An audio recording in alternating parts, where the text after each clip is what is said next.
Well, welcome everyone. My name is Kevin Ahern. I have the honor and privilege this evening to be with you all in this virtual roundtable as we discuss the beautiful vocation of the artist and a new generation of Catholic worker artists that are inspired by this movement that many of us are inspired by and inspired by the legacy of Dorothy and Peter.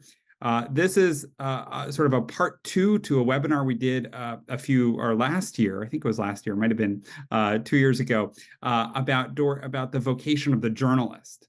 So we had a roundtable of contemporary journalists who are working in various fields that are inspired by Dorothy. And so you can find a recording of that on our dorothydayguild.org website. So I have the honor and privilege of also being the co-chair of the Dorothy Day Guild advisory board, and the director of a new center at Manhattan College, where we have some of the artwork by some of our artists today, a Dorothy Day Center for the Study and Promotion of Social Catholicism. So we're super excited to have this panel, and I'm even more excited that I can invite one of my former students to introduce our artists this evening, and then I'll lead us into some conversation questions. They'll also be showing us some of their artwork, so don't worry about that. We're going to get to that, and then we'll have time for open conversation. So make sure that we leave room for that. So happy to turn the floor over to Cleana Cardoza, a former student of mine, who will introduce herself and introduce our three artists. Hello, friends. First, I want to thank Professor Ahern for including me in this webinar. My name is Cleana Violet Cardoza. I am a senior majoring in business management with a concentration in talent management and a minor in critical race and ethnic studies here at Manhattan College. During my sophomore year, I took a religion course with Professor Ahern, and this class was centered around Dorothy Day and her legacy and contribution towards the creation and continuation of the Catholic worker. I am honestly not a heavy religious person, but after this class, I was very intrigued and inspired by Dorothy Day's upbringing and transformation, mainly because she devoted herself to caring about the wellness of others. Dorothy Day she organized by providing food and shelter for those in need, shows her prophetic participation in the road to change. She fought against the direct hardships poor people face by challenging the systems of power, and this showed her pacifism to confront what she believed was good for others. And now I am thrilled to learn more about the mashup of art and activism from artists who have close ties with the Catholic worker. Um, with that being said, I'm honored to introduce our special guest speakers, Sarah Fuller, Becky McIntyre, and Rachel Males, who I hear are artists and are working at the intersection of art, hospitality, and activism. First up, we have Sarah Fuller. Sarah Fuller is a Canadian artist living in Ventura, California. She works in linocut printmaking and is interested in themes of spirituality, mysticism, relationships, beauty, and social justice.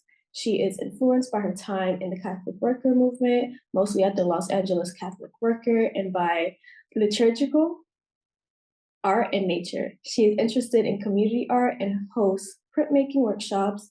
She also creates images for magazines, newspapers, and newsletters. She is inspired by artists like Ade Bethune, Fritz Eichenberg, and John August Sassoon. She recently started a newsletter called The Eliminator with Becky McIntyre, who's also one of our guest speakers, to create community around art in the Catholic worker movement. Her website is sarahfullerart.com. Next up is Becky McIntyre. Becky McIntyre is a community artist, muralist, and printmaker living in Philadelphia. She believes in the transformative and healing nature of art, especially art done in the context of community and relationship, and seeks to bring awareness to socio-political issues and activate and inspire new ways of being through her work. She regularly engages in various communal art projects, workshops, and commissions. Bex is an extended member of the Catholic worker community, regularly creating the cover art for the Los Angeles Catholic Worker, Catholic Agitator newspaper, as well as running a newsletter called The Illuminator with Sarah Fuller, focused on Catholic worker arts. She is also the visual artist for the synodality in Catholic higher education in the Archdiocese of Philadelphia project. You can find her work on her website, www.senaartista.com. Lastly, we have Rachel Mills. Rachel Mills feels rooted in South Bend, Indiana, where she lives in community at the local St. Peter's Claver Catholic workers, spending time around the dinner table in their houses of hospitality, sharing many cups of coffee at their drop-in center, and helping steward the common goods cooperative grocery.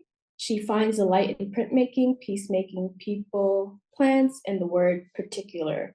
Her hand-carved relief prints can mostly be found in action, featured on the thank you notes handwritten by her community or used in advocacy to raise awareness about how housing brings healing, not just for her unhoused friends on the margins, but for everyone in the local community. Her art has allowed her to deepen her commitment to creative nonviolence, to measure time not by productivity, but by being fully present, and to continue to celebrate and practice abundance together with those around her. Excellent. Thank you, Cleanna. So what we're going to try to do is have this in a round, trying to do a round table discussion. So we'll have two rounds. So the first round will invite these three artists to share some of their reflection, their experience with the worker, with Dorothy. Then we'll move into and their identity as a vocation, as an artist. Then we'll move into them sharing some of their gifts and talents with us, and then open it up the floor to conversation. So again, my name is Kevin Ahern, and this event is sponsored by the Dorothy Day Guild, the association working for Dorothy Day's canonization, and to spread more news and the good news of this woman's prophetic witness and legacy, as Cleanna so wonderfully summarized for us, and then also with Manhattan College's new Dorothy Day Center. So let's start with the first question, and maybe we can go in the order that we had here: Sarah, Becky, and then Rachel. And I'll just invite you to share with us, how did you first encounter Dorothy Day in the movement? How did you first encounter the worker? How did you first meet this fascinating group of people in Dorothy's legacy? Hi, everybody. Thank you, Cleanna, for that introduction, and Casey and Kevin as well. Yes, so the first question, let me think about when I learned about the Catholic worker from Dorothy Day's books mostly. I was in seminary. I grew up in a very religious subculture in Canada, where I'm from, and I was trying to figure out what religious authority was, and what justice and faith, how they intersected, and how Christianity, the one I knew or the one that could exist, did or didn't interact with the problems of the world. And I was also interested in community projects and community building. So I came across Dorothy Day's books in the library, and I started reading them. And I thought, oh, are these people still around? And to make a long story short, I ended up visiting the Los Angeles Catholic Worker and living and working there for about 7 years. I still live in the area and go and help out now. I don't live there anymore. And I also, as part of like learning more about the Catholic Worker, visited a number of other communities over the years as well. So that was probably 2006 that I first started reading about her. And yeah, here we are. Becky? Everyone. Thank you, Kevin, Cleanna, and Casey. Yeah, I think for me, so I, attended 16 years of Catholic schooling. I'm sure I've heard Dorothy's name and the Catholic worker thrown around at different points. But what really kind of brought me into the worker was a friend, one of my best friends was living in LA doing a year of service at Homeboy Industries. And so I went out to visit her and ended up one evening at liturgy at the Los Angeles Catholic Worker, which I'm from Philadelphia, so hadn't really encountered the Catholic Worker or around here, even though it is in Philadelphia. And so I went to liturgy, and I just kind of fell in love with, at a point in my faith where I was really struggling with the institutional church and studying sociology and like the injustices in the world, and just like frustrated with kind of, what is my relationship to the church? And so when I entered into that liturgy, and like we were singing songs in a living room and breaking bread together, and there was a shared homily, and afterwards we shared a meal together, and surrounded by artwork and posters of activism and resistance. And I was just kind of like, yeah, this is where I feel like I want to explore and expand my own understanding of faith and spirituality, and just love the relationship between like community and breaking bread together in the living room, and also like going out to the streets and doing both charity and justice work. That call to act justly and walk humbly and love with mercy. So I just felt like my relationship to my faith was, at the time, was like frustrated with the institution of the church, but like believing in the gospel. And so just really appreciated the Catholic worker, let's live out these works of mercy. And that like made the most sense to me in the living out of my faith. So I lived there for a year. That's how I met Sarah. And I no longer live there either, but I still go back and visit pretty frequently, and I've visited other Catholic workers, and also make the cover art each time that the LA newspaper comes out. Awesome. Rachel. Hello, everyone. Thanks for being here tonight. Yes, I first encountered the Catholic worker movement through some of Dorothy Day's writings. It was when I was a college student and beginning to engage with Catholic social teaching and having some experiences in other communities that are similar in values to the Catholic worker, thinking about justice and solidarity. And it was after one of those really formative experiences of then returning to my life as a college student and being overwhelmed with the extreme clarity that my life needed to change just in a very fundamental way, even in like the most mundane actions of my daily life. And so having that, but then not knowing where to begin. And that was the moment that I first read some of Dorothy Day's selected writings. I think, though I honestly can't even remember which exact writings, but she was talking about the way of little by little and entering into precarity to be in relationship. And so her words came to me at a time when I really needed them. And I felt very connected to the Catholic worker movement even before setting foot in any Catholic worker movement grassroots, and then was engaged in other similar communities during my time as a student, and then became connected to the local South Bend Catholic worker community, and ended up moving in right after I graduated. And I am currently Zooming with all of you from our dining room table. So seems very fitting, but also a note, if there's any commotion or noise, people, animals around, that's just, the life of the Catholic worker and living in community, but very fitting for our time together this evening.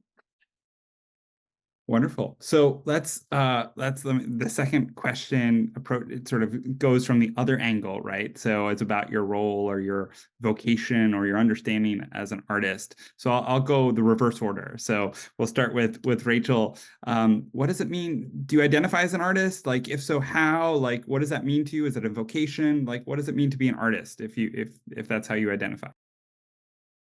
Yes. What does it mean to be an artist? What a question to try to answer.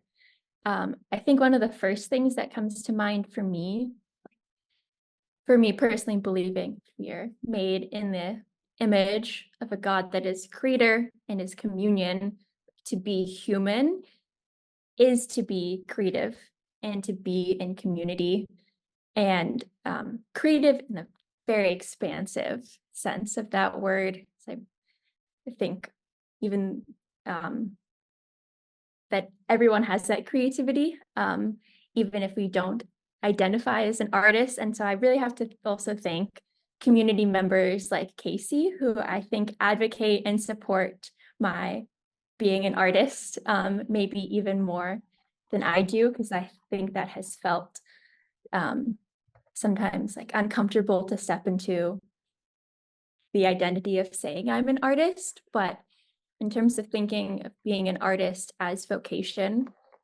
I think of vocation is being in the place or on the path that is demanding my whole being authentically.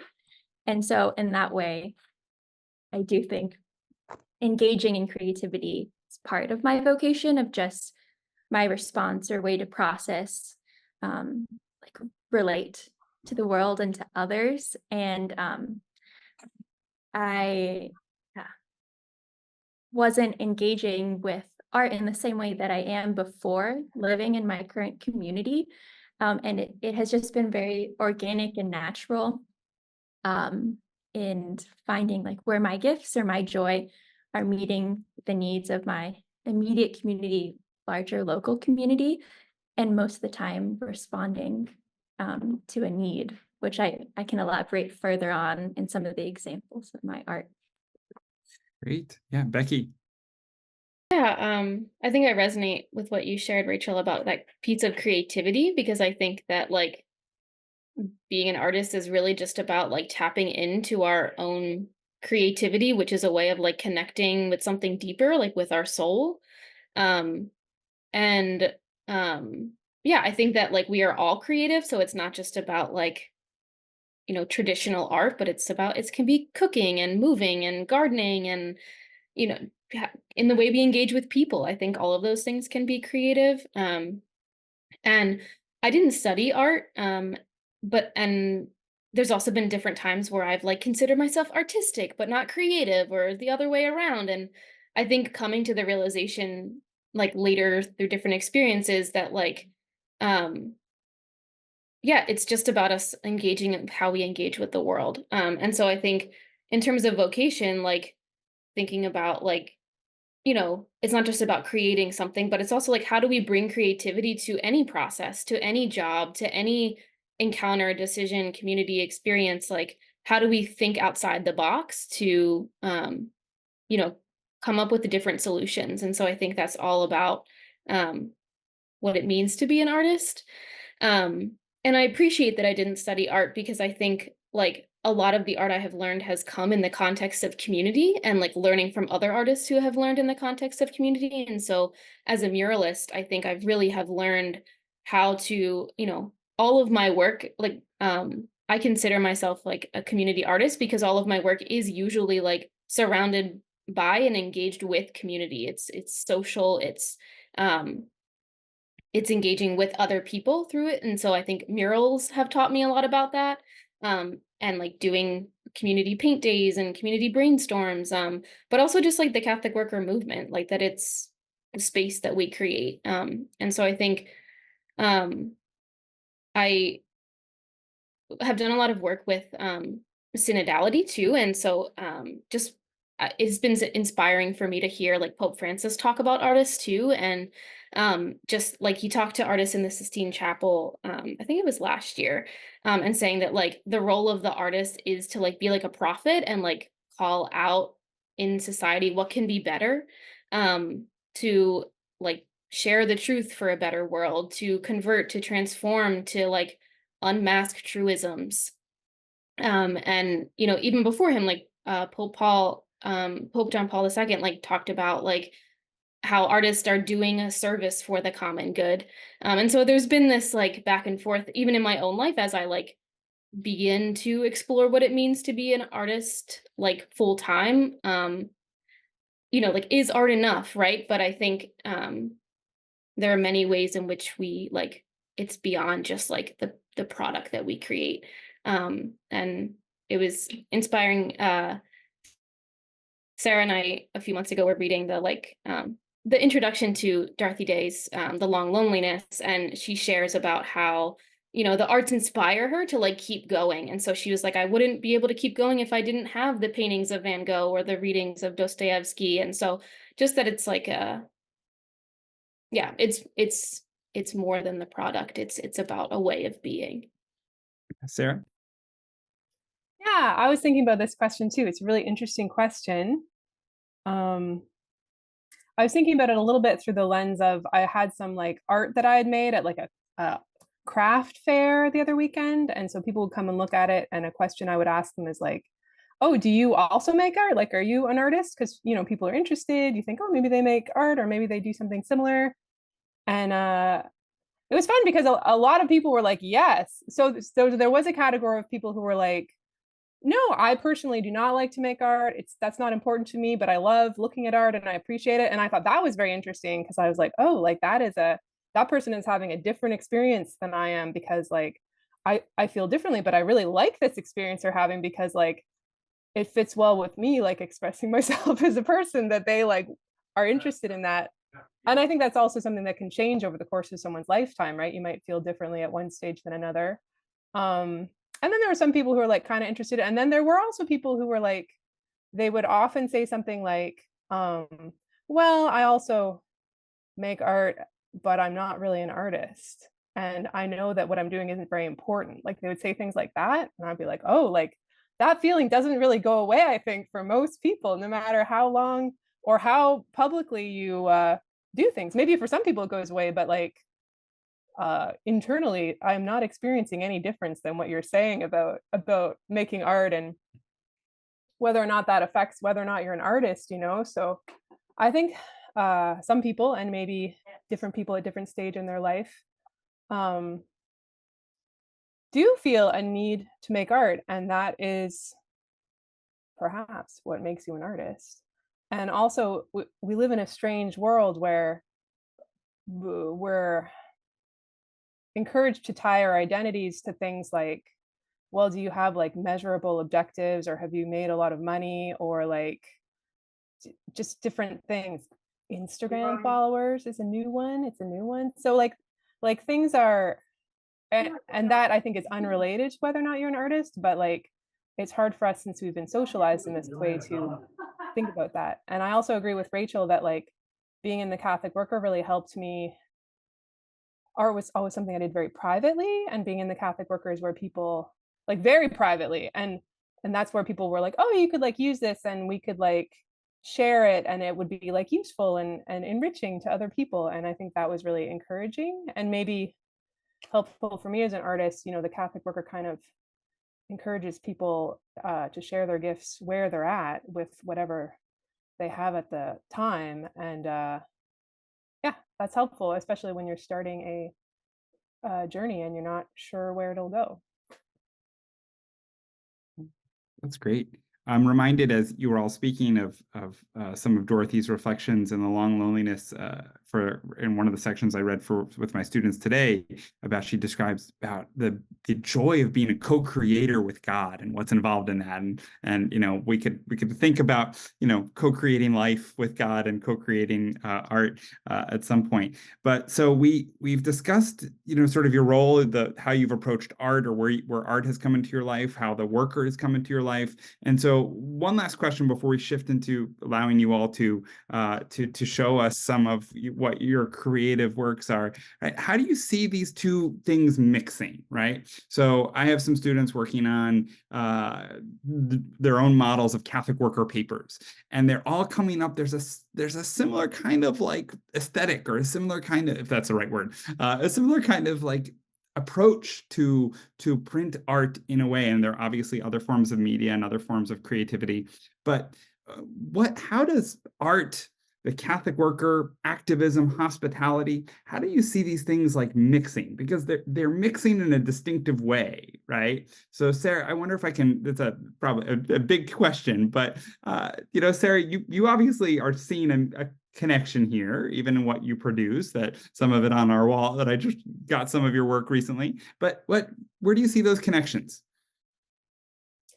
Yeah, so I think in a few ways, I mean, being artist as a part of a movement, you're helping to create like cohesion and like a language for people to share, hopefully, or if people are interested in that. And so that's like a kind of work I think of, like Willa Bickham's art. She is a watercolor artist, and her art, she shares it with many Catholic worker houses, and it's something you visit different Catholic worker houses and you see that and you're like, oh, like I understand I'm in a Catholic worker. And that um I would love to talk to Willa sometime soon, because I'd love to know how she came up with that project, because it really has been a great service where you're like, wow, this has really fostered like a sense of belonging, like visually when I travel. Or and also it's like a way, a kind of form of, not that I believe art has to be in service of education, but a lot of Catholic worker art, like my art, and sometimes whether it's meant this way or not, Will's art or other people's art, you see it up and you're like, oh, what does that mean? Like there's a quote here, and it kind of like, oh, I just volunteered at the soup kitchen, but there's this like weird revolutionary quote on this like watercolor painting, and like what's going, and then it's like a point of entry into like the ideas world of what's going on that might not be like just evident from like people walking around and talking. There's like a little window opportunity to learn more. I think it's also a good exercise like for ourselves. We freeze with Sarah. Hopefully, right, Sarah. So hopefully Sarah will come back. That the idea of the point of entry and cohesion seems really. Those are great insights. So hopefully we'll get more from Sarah. How about Rachel? How about from your side? Like, how do you see these things mix? And when Sarah comes back, we can go after.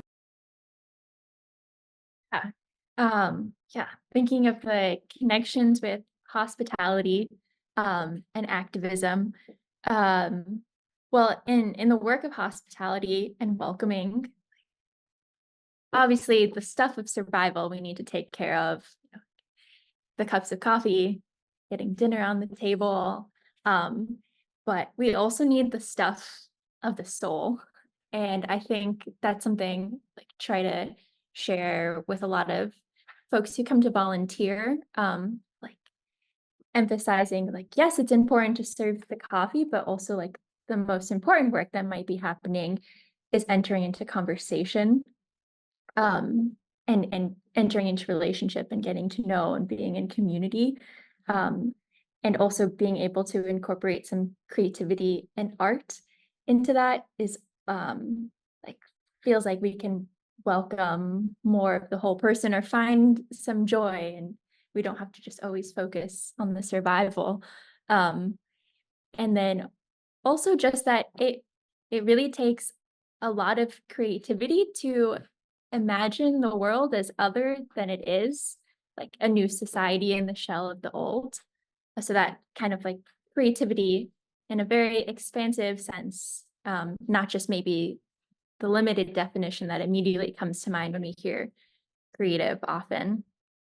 And for me also, in my journey with commitment to active nonviolence, like in our relationships and our resources, is also a very creative act.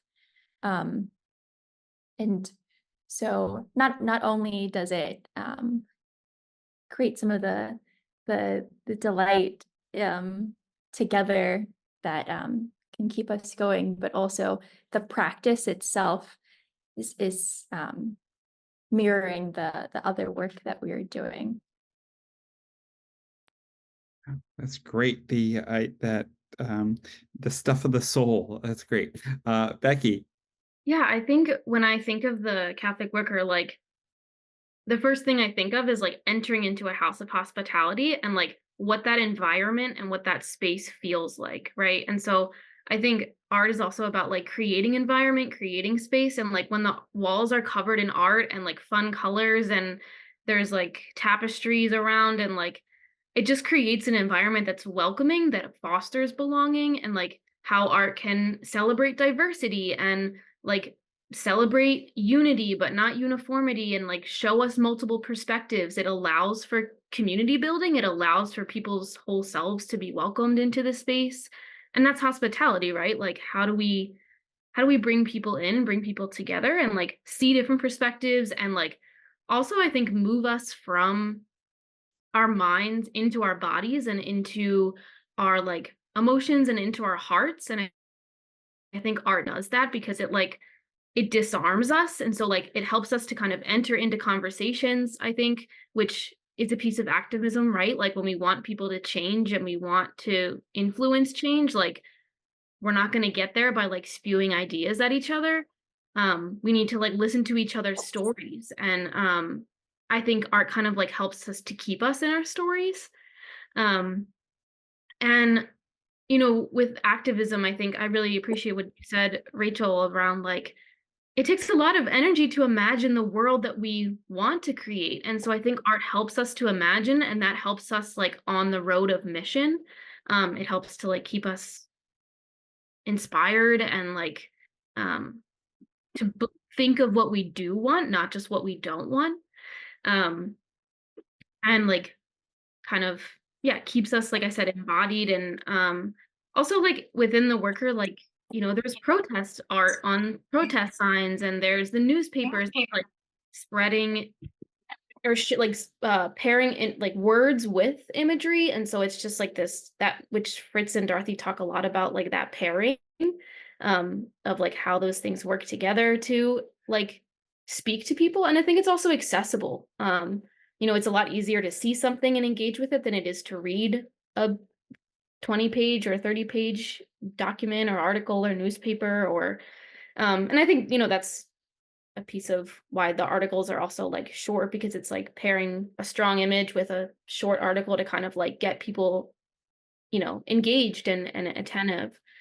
And I think just lastly, like art is meant to provoke and inspire. Like it's meant to, artist's role is to like make the revolution irresistible. I don't know who said that, but it's like a common quote that like I find a lot of like comfort in, that like that, you know, I don't want a revolution where there's not dancing. Like I want to move into something that's creative and engaged and embodied in movement. And I, you know, it's the art. I think of the like the quote that the Catholic worker talks about a lot, that like we're meant to comfort the disturbed and disturb the comforted, the comfortable. And so like art is also meant to like disturb and make us uncomfortable so that we can engage and grow and be challenged and move deeper.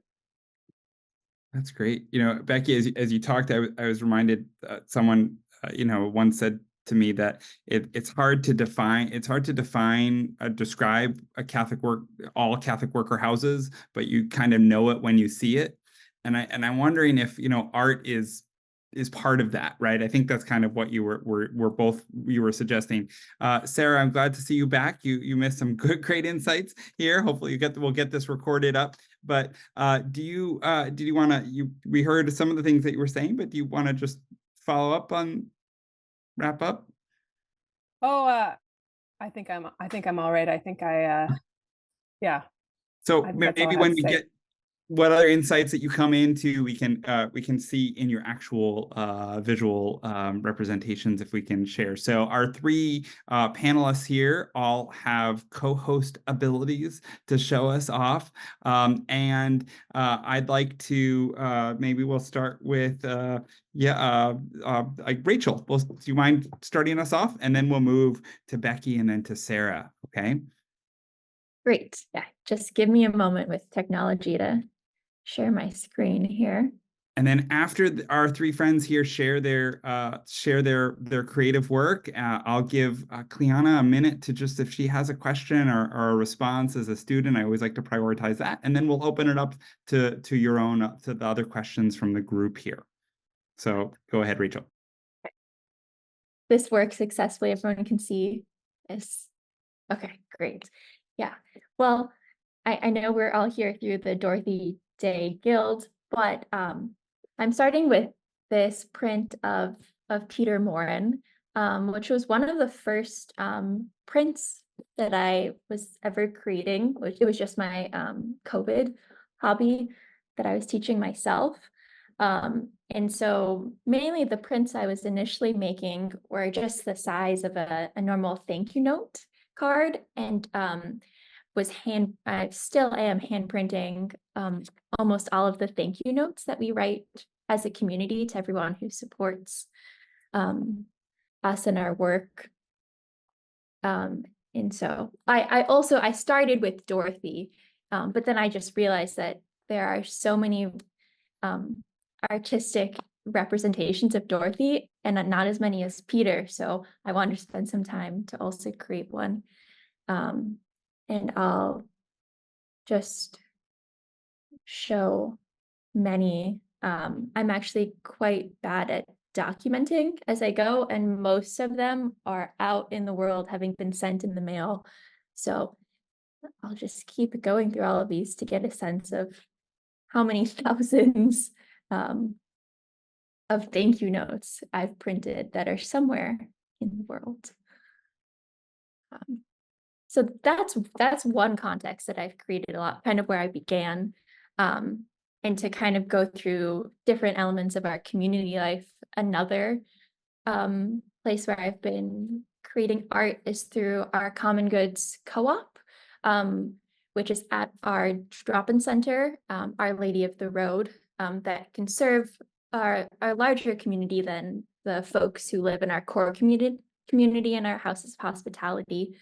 But Common Goods combines both rescued food and locally sourced and grown food on a sliding scale model. So everyone can have the same market experience no matter how much they are able to pay. And we always have a potluck meal and also some other things going on at the same time, including printmaking. So it's taking place at Our Lady of the Road. This is some of what the space it's happening. And in the center is just the image for the co-op that I created. But I'll have prints out that anyone can experiment and learn and transform things from our clothes closet into something personalized. It's also use it to make different postcards. And for one like co-op market that was on Valentine's Day, we were inviting people to write a love letter to a local farmer or someone in our local food system.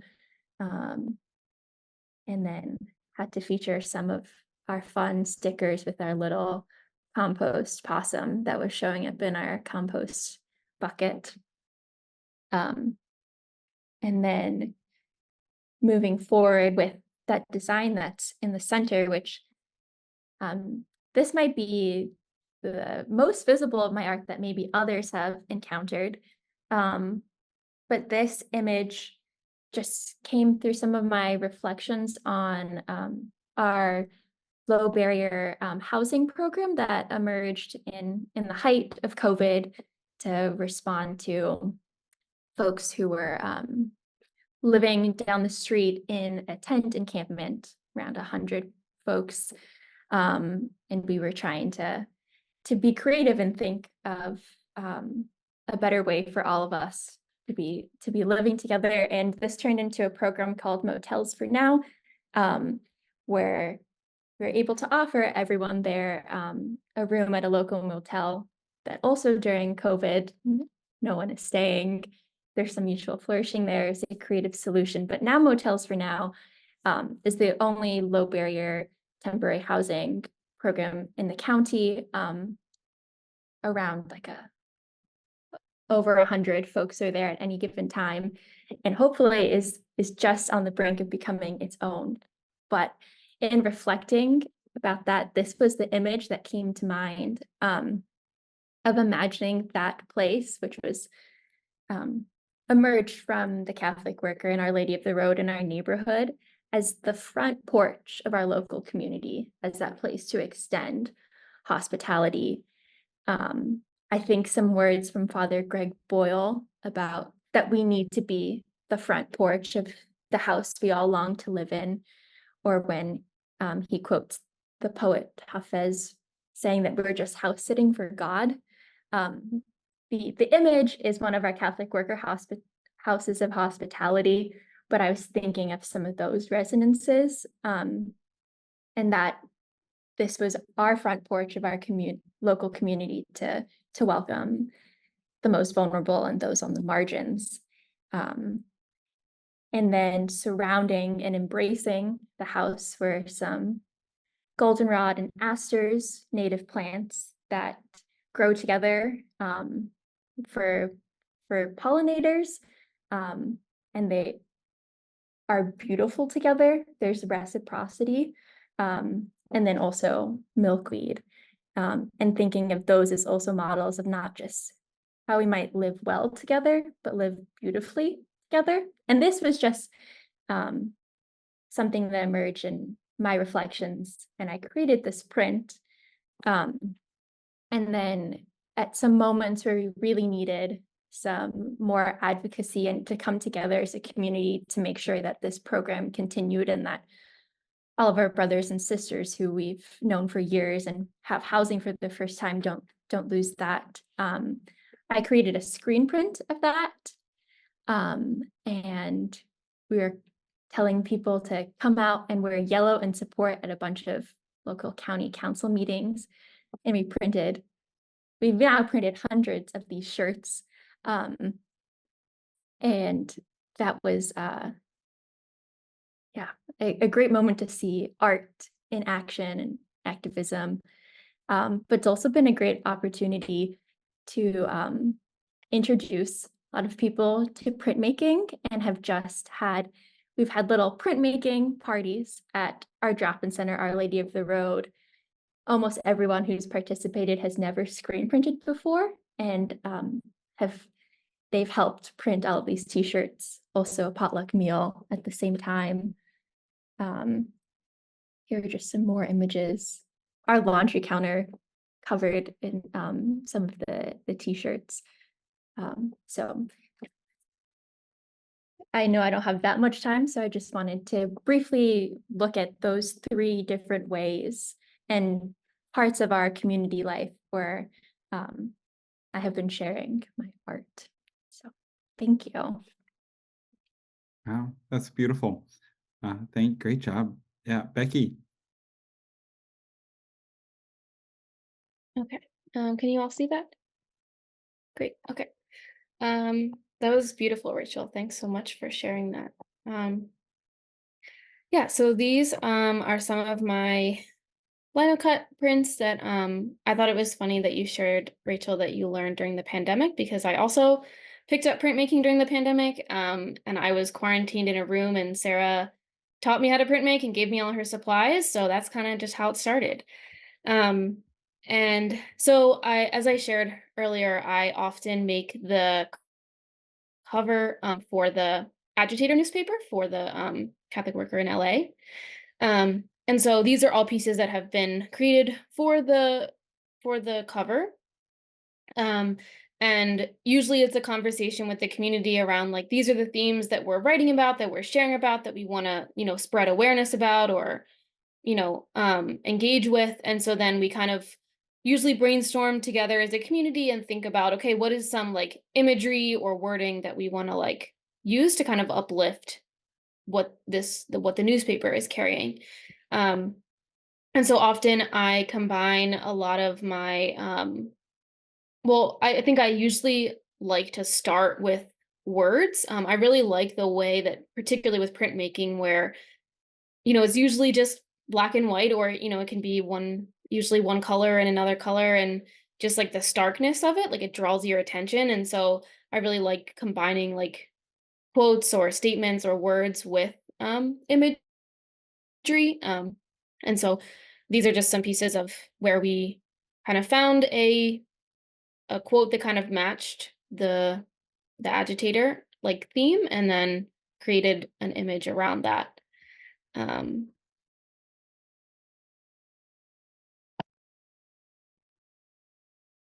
And then, as I shared, another way that I've engaged with art is through murals. And so this is a mural that we did at the Catholic Worker Soup Kitchen, the Hippie Kitchen in LA. And this was, so I did one mural in high school and just really loved the like larger context, embodied, like communal aspect aspect of it.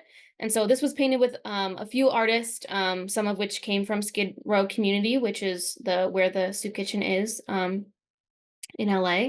And this is our cloud of witnesses. And so, you know, as we're thinking about the like ancestry in the movement and, you know, just who inspires us, like, so there's some folks in here from the Black Panther movement, obviously Dorothy, different religious figures, Seymour and DePores, Eamon Hennessy. So, and folks in the corner there, like on Skid Row. And so this was and, you know, people that have passed are the cloud of witnesses that kind of influences us.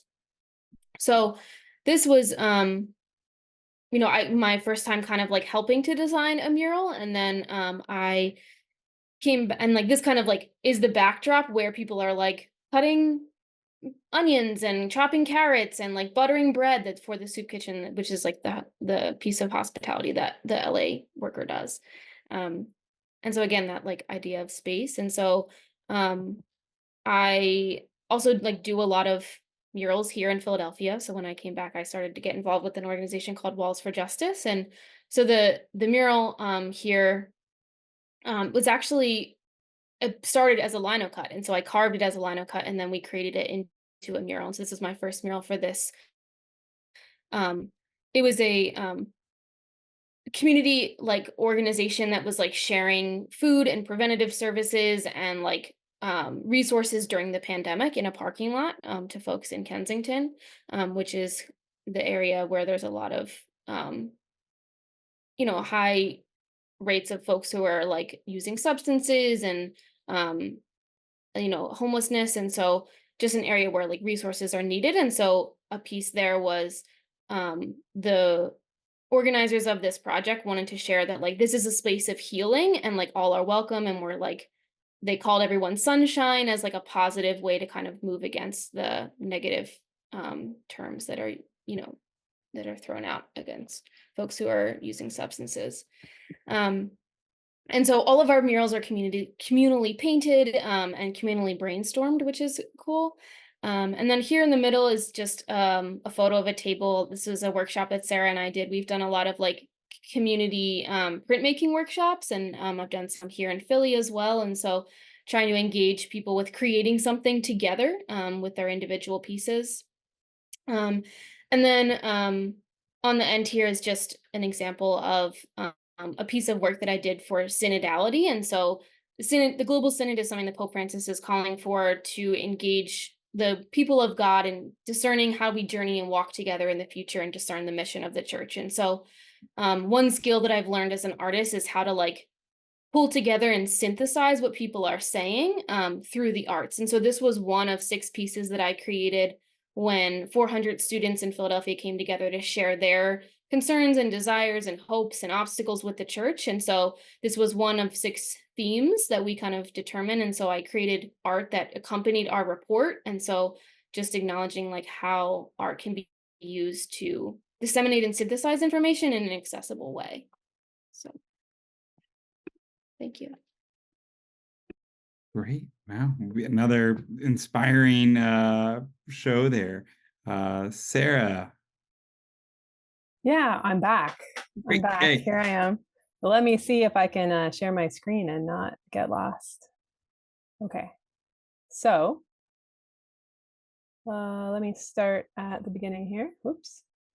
So here's a little slideshow I put together for you all. Thank you very much, Rachel and Becky. Rachel, I hadn't seen your art before, and I was really excited to see it. And Becky, I've seen her art before. We work together sometimes, but it was exciting to see it again. And yes, so without further ado, here's my slideshow. This is one of the first pieces of art I made. I also was really intrigued with linocut printmaking. I think all 3 of us are linocut printmakers, at least part of the time. And first of all, I thought it was great. It's a great medium because you don't need that many materials to get going. You can have like a shoebox of materials. You can move. I was moving a lot when I was getting more interested in making art. And there is I was also looking at like Ade Bethune, and there is like a Catholic worker printmaker heritage and like a really cool, like graphic, strong black and white kind of history in the Catholic worker movement and others. other movements too. So I was interested in that specifically for a variety of reasons. You know, it was accessible to me. It wasn't going to take up a lot of space. I also hand print mostly on a table. I have for many years. Every now and then I have access to a press, but not all the time. So yeah, so this is an image I made of Mary and Jesus protesting. This was a request from someone at the London Catholic Worker when I was staying there in 2012, and I think that was the first time somebody from the Catholic Worker really encouraged me to make art that they would find useful for the movement. So they wanted this for their house, Giuseppe Conlon House in London, and here so I was happy to contribute, and they let me do it during like chore time. So I was like, oh, like I think of art as like a private pursuit I do, and I'm not really sure why, but actually like it's at least on par with cooking and cleaning, which I'm also do a lot, and people are valuing it enough that I can do it during that time. So I thought that was really interesting as well. And you know, part of the Catholic Worker movement is considering like labor and good labor, and there are a lot of artists and artisans in the movement historically, and yeah, considering art as like good labor, it can be like a really emotionally fraught topic in our culture, but it is also just could be a good way of laboring. So here is an image I made, and then another person made this fabric banner that they take with them to events and protests. And yeah, I don't know, I was really excited to be invited to participate in that way and to see like a role for the things I was doing privately. Okay, here's a couple other ones. I'm also interested in like icons and religious art, and like obviously that dovetails well with the Catholic Worker, and also with like my pursuit of trying to figure out some of the ways that like the themes and interpretive history of the religion of Christianity intersect with our current world, specifically like peace and justice themes. This first image is an icon of Jonah. I had made like a more like old style one based on older icons of Jonah, and then I was thinking of something this I made for G's magazine, and I was thinking of ways to update it. So I thought, oh well, here he is. Here's some difficult things about our world that he is ignoring and yet involved in, and how does that relate to us? So yeah, that's an example of one way I was thinking about the history of religious art and like how we could update it. I was also thinking about Ade Bethune. One of her explicit goals was to illustrate the saints in like modern garb and like doing chores we would all understand, and it worked. It's beautiful. And also like you know, we have the opportunity to continue to reinterpret that for our very similar yet slightly different times. This other piece of art is I made a series of explicitly Catholic Worker related art in 2022, kind of in conversation with, I had like an email exchange with author D.L. Mayfield, who was writing a biography of Dorothy Day at the time, which is a very interesting book that you should check out. And so I kind of was like, we kind of talked about using that to make some art, and I did make some art, and it dovetailed with my other project, which is making clip art for the Catholic Worker movement. I thought it would be cool to over the years create a collection of images that people could use in their houses or their newsletters or on whatever they need. And so I was looking for ways to also like, you know, sit down and do that. So I made about 9 images, and here's one of Dorothy Day holding a quote by Dorothy Day on a protest sign that I kind of like. Here's another in the vein of like creating art that folks could, if they wanted to, use for the movement. I started this project, and again, trying to discipline myself to be like, of all the things I could be doing right now, I want to be doing art. How should I structure this? So I started this project where I made like a Catholic Worker concept or quote for each letter of the alphabet. So I started that last year. I haven't finished it. It says in the bottom here 2024 because I hope to finish it this year, but I haven't finished it. I think I just finished the letter T. So I'm getting there. I'm getting close. The letter T. And apropos it's a Peter Moran quote, and it's apropos for Catholic workers in general and also artists of all walks of life. It's, there's plenty of work to do, but no wages. So anyway, that's where we're at in this. And I thought, oh, individually they could be cool for folks looking for a way to illustrate or draw attention to different themes that they're talking about in their communities, or you could have it on your wall, and that could be like a point of conversation. And also in terms of the illustrations, I was thinking about, apparently Dorothy Day told artists she wanted beautiful things in the newspaper. There's a lot of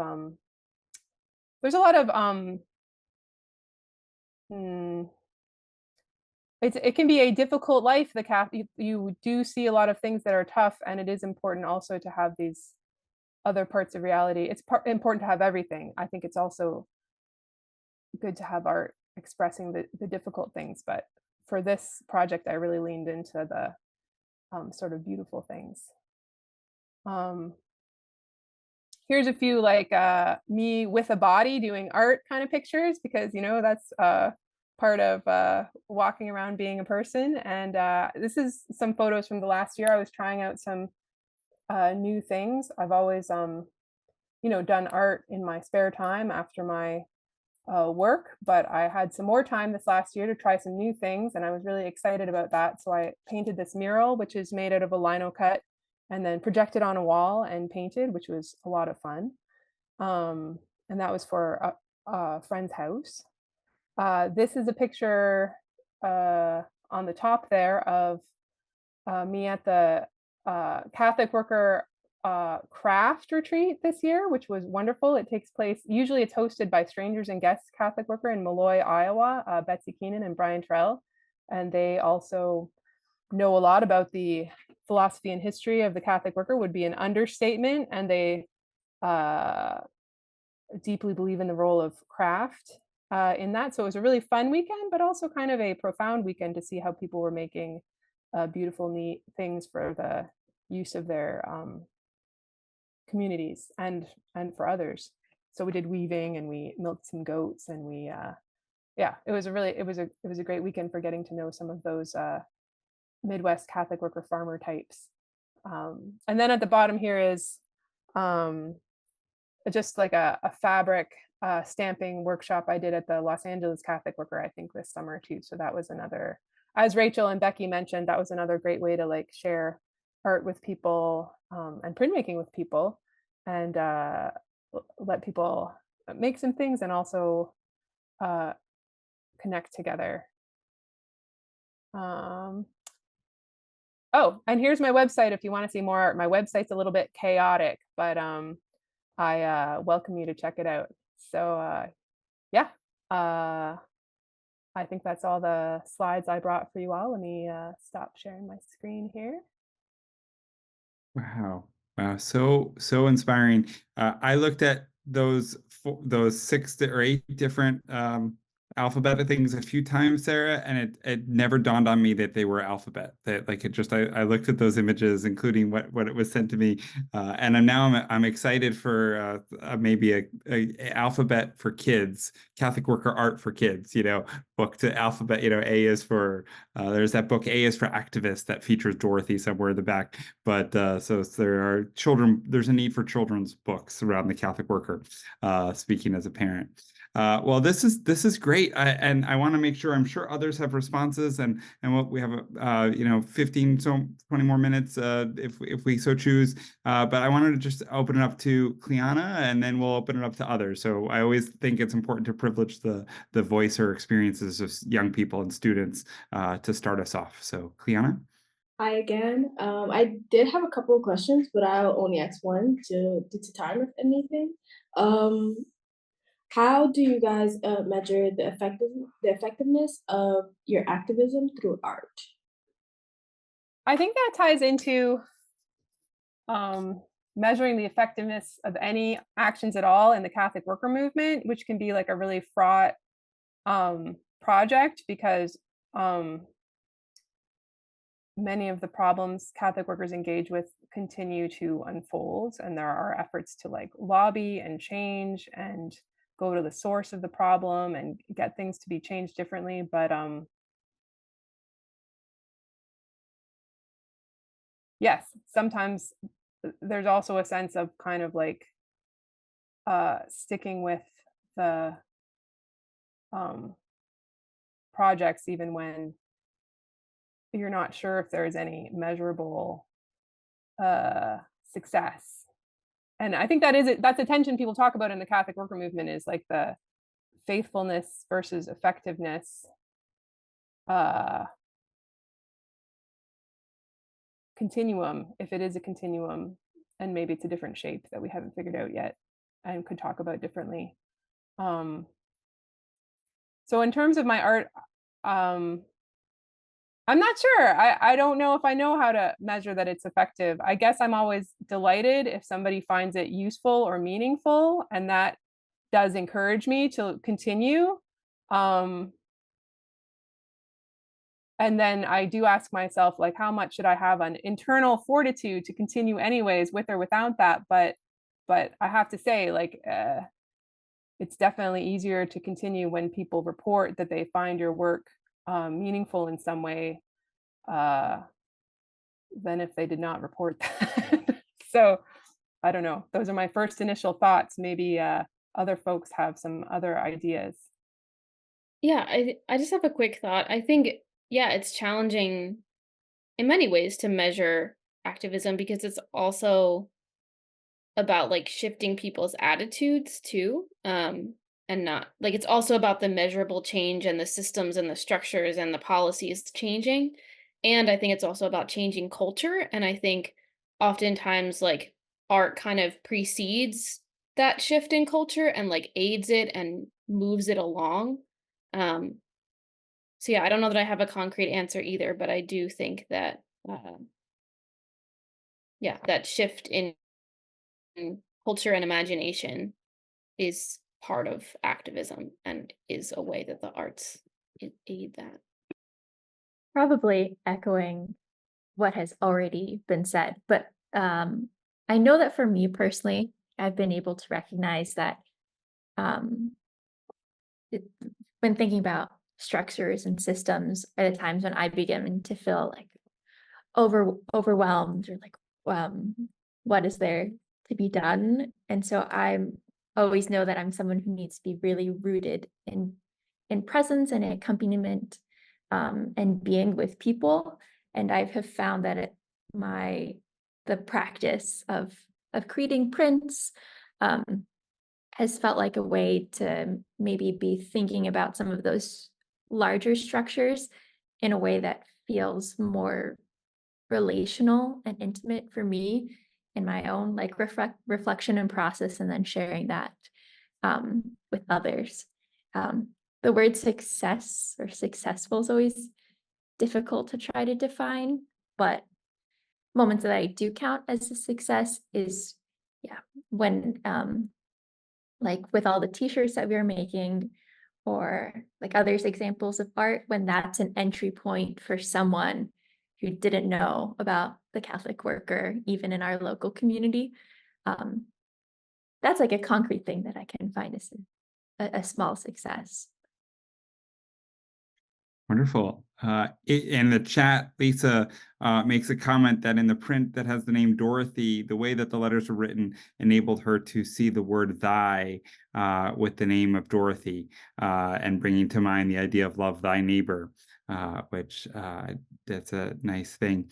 Other thoughts or questions or reactions or ideas to the conversation we've had? I know there are some people with great experiences here that could also share. Carlos mentions that see some echoes of the bread and puppet approach to art, as well as artists like Rufino Tamayo and the turn of the 20th century. And it's that's great to see that tradition. So feel free to type the questions or raise your hand. Comments, they don't have to be questions or ideas. Yeah, Leah, sorry. Hi, I'm at the Orange County Catholic Worker. I just wondered how Catholic workers who currently don't have an artist in their community can be more hospitable to artists and support artists within the movement. Hi, Leah. Nice to see you on the internet here. I guess one thought I have is even reaching out to people whose work is encouraging or meaningful to you and telling them that you have noticed what they are doing and would be happy if they continued, I think is really helpful. I think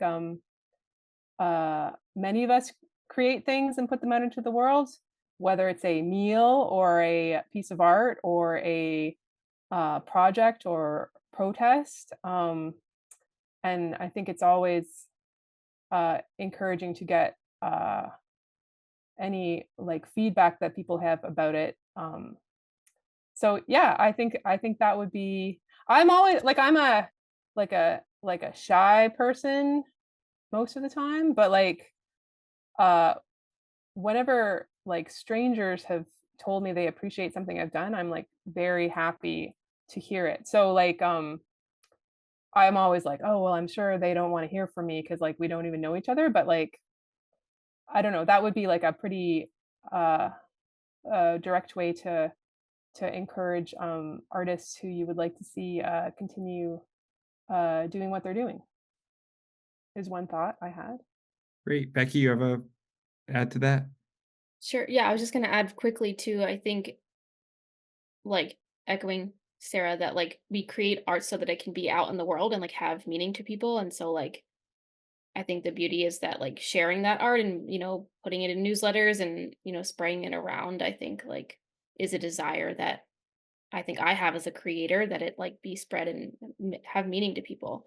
And just another other quick thing too, like Sarah and I just started this newsletter called The Illuminator to kind of uplift Catholic worker arts and kind of like spread and share like, that sometimes we don't even know the people in our communities who are creating. And so trying to acknowledge folks and share this, piece of the movement. Awesome. There are two questions in the chat that I just want you to all sort of respond to. Maybe you could just take it together. Then we'll go to Steve and then to Cleanna. For each of you three, what feeds your spirit? For Margie File. And then we have from Lisa, do people in the Catholic worker movement all live together in whatever city or town that they're in? So maybe you can try to answer those two questions as you go. Well, I guess the question about Catholic workers and their living situations, I think it's different for every community. Some communities in some cities live together, some do not, and a lot of them have a mix of dedicated people who do and don't maybe live together or work together in different ways. So it would really depend on the context of your local community, how they've found a way to be a community together that works for them. In my experience of visiting different places. And then a number of things feed my spirit. I think one of them is bird watching. I find it really helps me connect with nature, even if I'm in a big city. So that's something that that's something that my family does growing up, but it's something I started doing more intentionally when I was living in Los Angeles, which is a big city. And I sometimes felt connected from the natural world, but it helps you realize that like there is no such thing as being in a different place in the natural world. It's all together all the time. And you see your neighbors and can pay attention to your neighbors who are not human. And that is also, I think, a really good way to like regain some perspective. And that's also something that I've brought into my art as well. So that's one thing. I think for me, I just love being outside. I love being in the sun. I love hiking and I love being covered in paint and in the garden and with people. I think all of those things, and cooking, like all those things, the active things, like with doing them with community, continues to feed me and inspire me.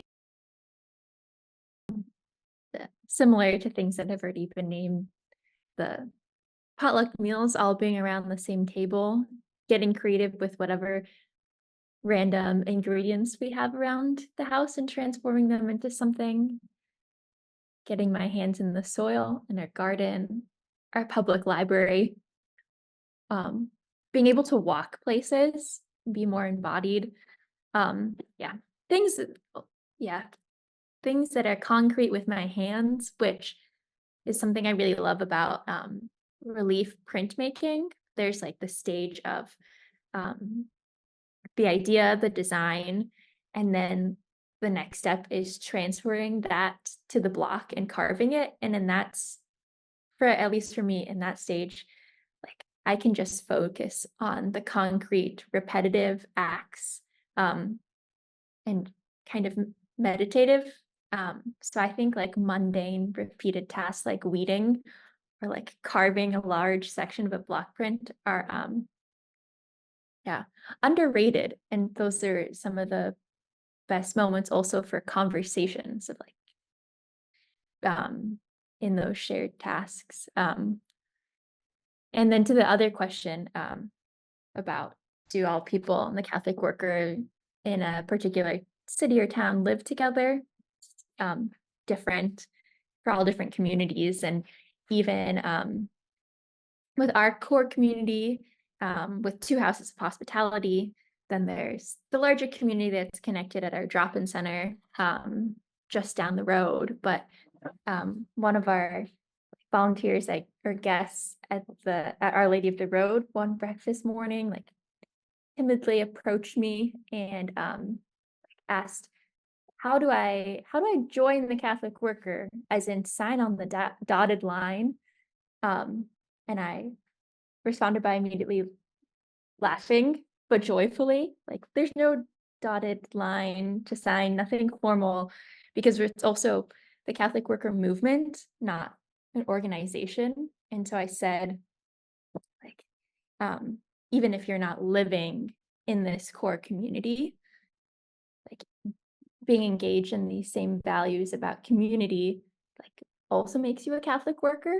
And he just paused, and I thought that was the end of the conversation. And he went, oh, so what you're saying is it's just really about an orientation of the heart.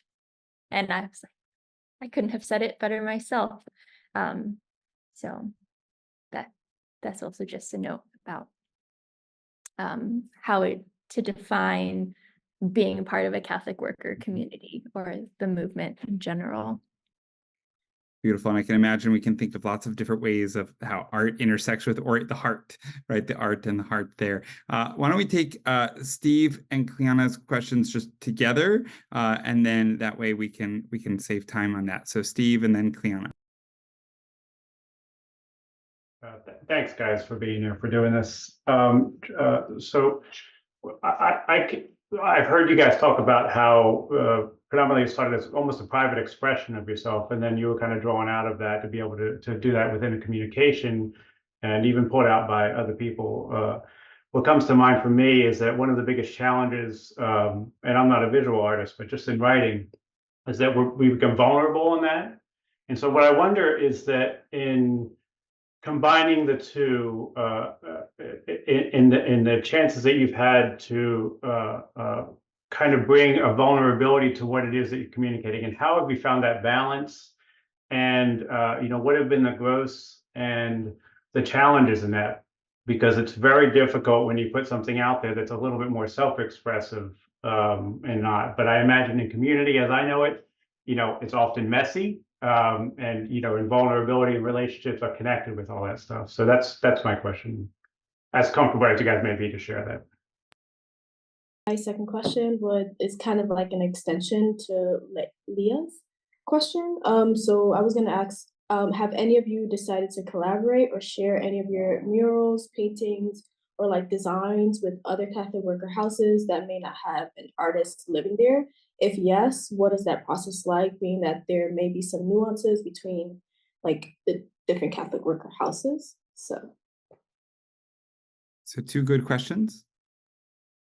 I can start. I think it's interesting, your question, Steve, because I actually was like gravitated towards printmaking because previously I was like doing paintings on canvases, and many people were like, why don't you sell this, and or whatever. And I was like, I'm not, like, this is a hugely vulnerable piece of something that I just created, and like one, like, I'm not willing to like sell that to like someone that I don't know. Like, I don't want to monetize it in that way. And like that's also just like really vulnerable. And so what I loved actually about printmaking was that like I could make something vulnerable, but then like also make handprints of it and like share that. So I think like printmaking is a unique form in that way, that like each piece is still hand printed. Um and yeah, I don't know, I just found that that was like a, and so I'm sure with writing it's a bit different because, you know, there's the medium is different. Um but I also was reflecting recently that like, you know, someone was asking like how much of your time is spent like creating for yourself versus creating for others. And I was like, well, I haven't really created for myself in a long time. And I really want, you know, to create space for that. And then as I was reflecting more, I was like, well, like probably like about 100% of my work is created for and with other people, but that also like is what fuels me personally. And like also taps into my own creativity and vulnerability to be in community with others. And so I don't know, it's really this like cool mixture that I've been able to like tap into and explore for me personally. Um and then kind of to your question, yeah, I mean, I think Sarah and I actually have like gone to a few different Catholic worker houses and like offered workshops in printmaking, or like have kind of brainstorm like projects and ideas for those specific communities and like what works. And so I think you know, people like see us and then, you know, ask us to kind of come in and brainstorm with them, which is really cool. And I think like that process of brainstorming is like really the meat of like kind of navigating those complexities and nuances and things, that like how do we come together and like use all of our creative energies to like come up with something that works for this specific place, and using like our skills, and whether that's like acknowledging like, hey, this fits and this is within our skill set, or like, hey, this is a challenge and we're willing to do it, or hey, this is a challenge and maybe we don't have the capacity or skills to be able to engage with that at this moment. There's another question too in the chat that you might even think of about maintaining the style of illustrations in continuity with the previous ancestors in the movement. I'm not sure. I think when you're using a certain techniques like relief printmaking, there are like similarities just in how some of the characteristics of how things are going to turn out. Like you can only use color or no color, you know. Well, you could do more than that with multiple blocks. So, and then having it be black and white, I think that's something that like is a strong aesthetic of the Catholic work in the past, but really just had to do with like the practicality of printing in a newspaper and being like cheaply possible to reproduce. So like I think that is still a factor that is relevant to like producing black and white, like pretty clear black and white images, for example. But I think too, it seems to me like there's certain parameters that come through from the technique and certain like themes that are interesting when you're in the same movement. But I also think I see differences in like Becky's style and Rachel's style and my style, even though we're using the same medium and coming from the same place. You can tell. And there's other artists too. You think, oh, I think this is by so and so, and then sure enough, it is. So I think there's a lot of room for, even if those are parameters that some of us have chosen for ourselves for now, like in terms of medium or in terms of like reproducibility. I think that there's a lot of room for personal expression as well. And that being said, too, there's like a huge difference between Ade Bethune and Fritz Eichenberg's styles, for example. So you know, there's already a wide spectrum of in the tradition.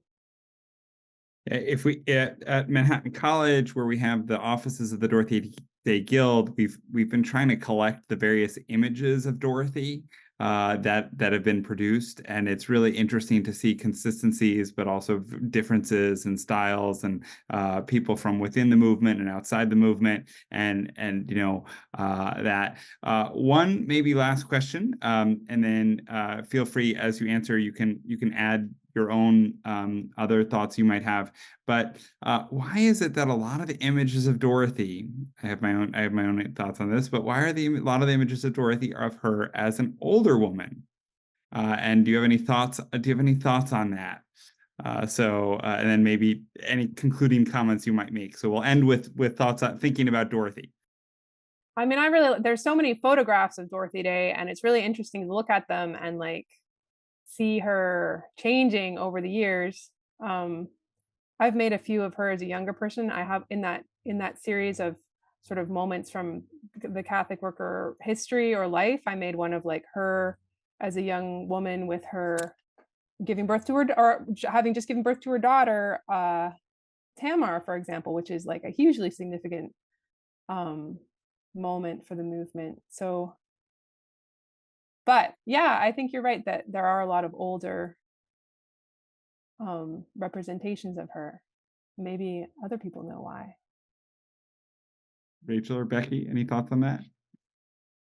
Oh, did you hear Joanne Kennedy's comment? Joanne's response is because people find older women less threatening. She's more of a saint and less of a radical re-envisioner of the work. Yeah, it's true. Yeah. There's also more free less copyrighted photographs available of her sometimes than the older woman. Right.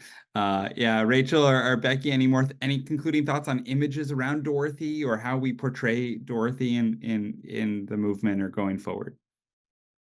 This is a great question, which is making me like think a little more critically of even like my own images of Dorothy that I've created.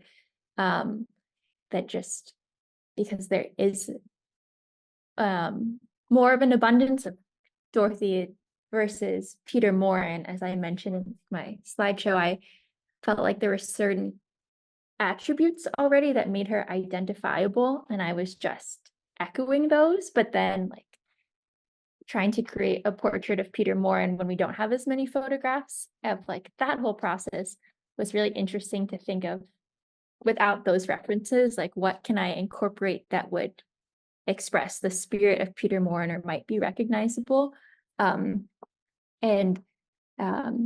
Might be an invitation into actually some more creativity to think of like a fuller portrait of Dorothy and her spirit rather than just referencing the photographs that we do have of her. But I'm going to keep thinking about that. So thanks for your question.